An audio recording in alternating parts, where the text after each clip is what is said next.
Just had the Summer Games Showcase. Thank you, Jeff. I had a great time. I'm going to be ranking all 18 world premieres that we saw during the Summer Games Showcase 2022. I know there was more than that, but I only want to cover the new games that were featured. So Guile in Street Fighter 6, what one of the bosses looks like in the new Cuphead DLC, Casey Jones and Teenage Mutant Ninja Turtles. And if you love Teenage Mutant Ninja Turtles, make sure you're subscribed. It really helps out the channel, and it's free. And other DLC type stuff I'm leaving off this list. And any of the world premiere, here's a new look at a game you already knew was coming out. I'm leaving those off the list too.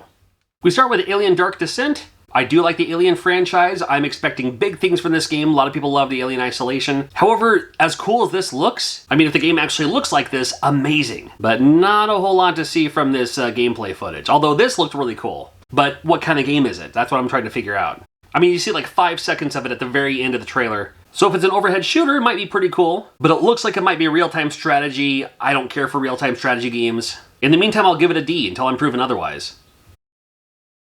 Flashback 2 was an announcement out of nowhere, and as much as I loved the first Flashback, it's because it was like ahead of its time for its time. There wasn't a whole lot of games like this. You got Prince of Persia, Out of This World, or Another World, depending on where you lived. And then we had Flashback, which I really enjoyed. However, a lot of games have come a long way.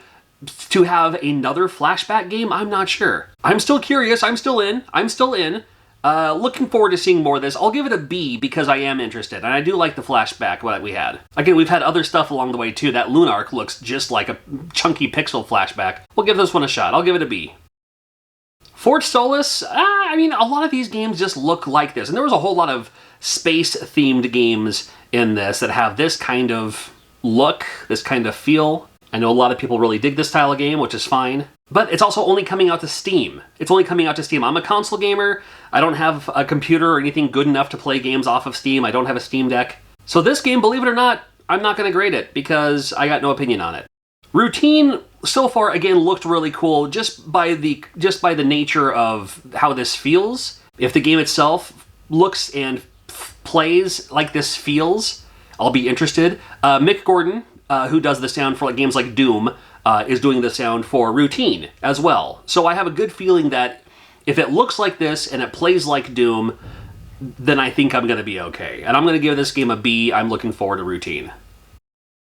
Now, when I first saw this for Stormgate, and I thought, again, these always look really cool, but just how does the game play? That's all I care about. I don't care what the cutscenes look like. I just want to see what the gameplay looks like. Not a whole lot of gameplay in this Summer Game Fest. So Stormgate, it was announced that it is a real-time strategy. Not good for me. Again, I don't care for real-time strategy games. So immediately I wanted to give it an F until, wait a minute, it's from the guys who do StarCraft. Now, StarCraft, can't deny the popularity. Again, I'm not the biggest fan, but it's the best of the best, and it's free to play. And then he came out on stage and said no NFTs. So because there's no NFT involved, let me give this game an A. Thank you. I'm not making fun of NFTs, but it's just not for me. Yes, the no NFTs outweigh the real-time strategy. They did show like a screen or two of what the game will look like when it's in play, so now there you go. Featuring an indie game, and he went out of his way to call it an indie game too. He could have just called it a video game, but whatever. Here's High Water. They called it an adventure strategy game, and I think, yeah, I can kind of see where that's going with a game like this. Curious. I do like games like this. I like how this looks, for me personally. Curious on where it's going to go. Not a whole lot going. I'll give it a C because I'm curious, but it's not the end of the world if I never get around to it. American Arcadia, kind of taking a page from Truman Show, where everyone lives in paradise, but you're constantly being filmed, but you're trying to escape the whole being filmed idea. So they're, trying to track you down and everything like that too. Yeah, very, very Truman Show. And I am super interested in this game. I can't wait to play this game. I think it looks like a lot of fun for me anyway. I just love the idea that, everyone's in on it, and you're trying to leave and all that. We'll see where this goes. I'm curious about American Arcadia. Can't wait to check it out. I'm going to give this game an A. This is one that I'm really looking forward to. Probably my favorite trailer announcement in the entire Summer Games Fest was this one here, because you didn't really know what's going on at first. And then you start seeing some weird stuff in the background. Then you're like, wait a minute, it's all featuring goats. Yeah, Goat Simulator 3. When was there a Goat Simulator 2? I must have missed that one. However, Goat Simulator 3 is coming out soon, and I love the Goat Simulator. I just had a lot of fun with Goat Simulator anyway. I'm also going to give this game an A. I'm really interested in this one. Neon White, they went out of this way to say that it was for, I mean, a Switch and then maybe Steam, but they did say Switch. That's good news for me. It looked pretty cool up front. I liked the kind of cel-shaded, comic-y look, and then it's all like cards, though. Yeah, single-player, card-based, speed-running, first-person shooter. I'm curious to see how this is going to go. A lot of games that involve cards, I'm just like, I just don't want to deal with the cards. I just want to hit a button and do the thing. But this game has some potential. I'm going to give this game a B. I'm curious about it. Midnight Fight Express was up next, and I think it looks all right. Some of these games will tide me over for a while, usually between games. Like when I finish one game and there's another game coming out later, I might go to something like this for a little while. They can be pretty fun. What caught my eye, though, what caught my attention, was it was made by one dude in Poland. Some guy made this game. Now, there's other people who do the music, other people, if there's voice actors and stuff like that too. But as far as like everything else goes, one guy did this, so props to him. Midnight Fight Express. I'll give it a C. Might be fun. They announced Warframe, the Davari Paradox, and again, I'm not sure if this is a new game, especially if this game was already announced and now here's gameplay footage, then I apologize for kind of going off track on my own video here. But I did grab this just in case. It's another one I don't have an opinion on, one way or another. I don't play the Warframe games, and this one doesn't make me want to play the Warframe games any more than I haven't. But it was featured. I'm not sure what the Hoyoverse is, but any game that looks like anime is good news for me. Honkai Star Rail. Honkai Star Rail. Again, not quite sure what this is, but I think it looks super cool, and I'm down to check out this Honkai Star Rail. Let's do it, man. I'll give this game a B. I'm already interested. And same goes for the Zenless Zone Zero. Zenless Zone Zero. Again, not exactly kind of sure what kind of game this is. I mean, it looks pretty cool from what I see from here, and I'm interested. Let's give it a shot. I'll give this game a B as well. One Piece Odyssey was announced, and I know there are other One Piece video games out there, but considering how long this anime has been out, I remember when it first came out, some 25 years ago, and it's still out, and it's still popular, and it's still active.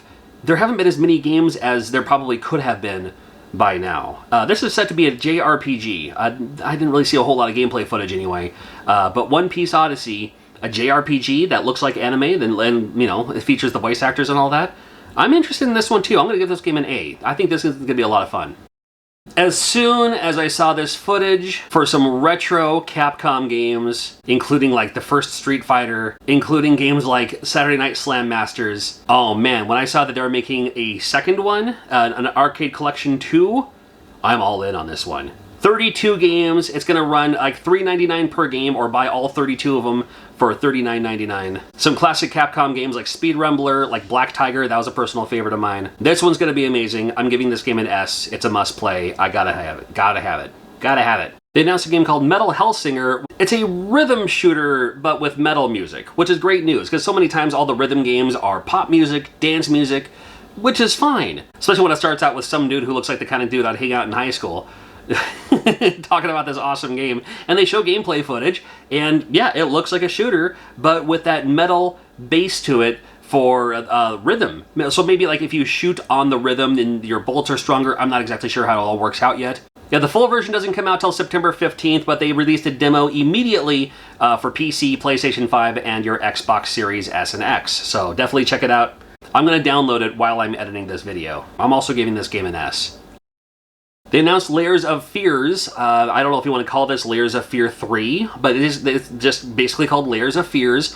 I loved the first one. I was such a big fan of the first one. Played through it a couple of times, big fan. Have it in VR as well. Available on your PSVR as well as your Quest. Big fan of Layers of Fear, the first one. Layers of Fear 2 was okay. I was hoping for that same, not charm, but I was hoping for more of the same of the first one. I don't know what that more of the same was. I just didn't get as involved in Layers of Fear 2 as I did with Layers of Fear 1.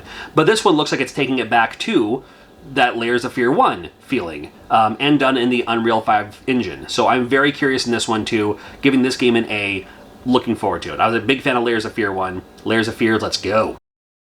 The last 10 minutes or so of Summer Game Fest was talking about The Last of Us, how there's a new TV show coming out. But they did talk about how they're working on a standalone Last of Us multiplayer game. Didn't have any footage, but they had this screenshot. And I'm very curious about a Last of Us multiplayer shooter. Might be a lot of fun. I'll give this game a B just for what it is so far, and we'll see more of that next year. What was your favorite announcement? Let me know in the comments.